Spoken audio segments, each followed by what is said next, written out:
Paris Olympics पर भारतीय hockey team प्रतिनिधित्व करुछंती अमित रोहिदास। ओडिशार एकमात्र प्रथम अण आदिवासी हॉकी ओलंपियन भावे अमित रोहिदास प्रतिनिधित्व करुछंती। पिलादिने अर्थाभावरू हॉकी स्टिक एवं बॉल नथिबारु बाउंस और काठ फलिया को हॉकी स्टिक करी गाँ मिशन स्कूल पड़ियारे सांगमानंक सह खेल अभ्यास आरंभ करथिले। 2004 रे पानपोस स्पोर्ट्स हॉस्टेल रे जोग देबा परे मिलिथिला सुजोग। जातीय उपकनिष्ठ प्रतियोगितार उन्नत प्रदर्शन पर अमित समस्त नजर को आसीथिले। बापा इच्छा थिला पुआ ओलंपिक्स योग्य विवेचित हेब आउ बापा इच्छा को पूरण करथिले अमित। 2021 रे ओलंपिक्स रे कांस्य पदक जीतिथिले। प्यारिस ओलंपिक्स पर टीम इंडिया एथर निश्चय गोल्ड मेडल हासिल करिबो बोली आशा करछंती तांका बड़ मां गौरी रोहिदास।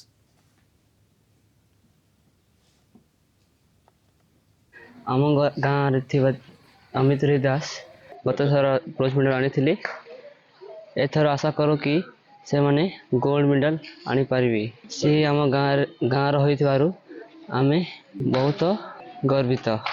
आशा करुछु कि आम गाँव तांकरी भलिया और बाहरंतु। सोनामरा अंचलटा मफसल एरिया हेकरा भी से ई एरिया नु जाइछन हेथि लगी आमे गौरव निजे के गौरव मने करूछु। तार सहित आमर परिवार भी तांकू धन्यवाद जनाउछु कि से आमर परिवार जेकरी आमर ना के रोशन करूछन। पूरा छोट बेल होने तारा घर थिला खेलबार के आउ खेली की गानो बाहर जाई तपने बहुत बहुत किछि ए करू छे एखन खेलू छे कुंदू छे दुनिया थी भल से देखा दो छे खेल कुंद जनता जाई छे हेंता भल की खेली की आसबा।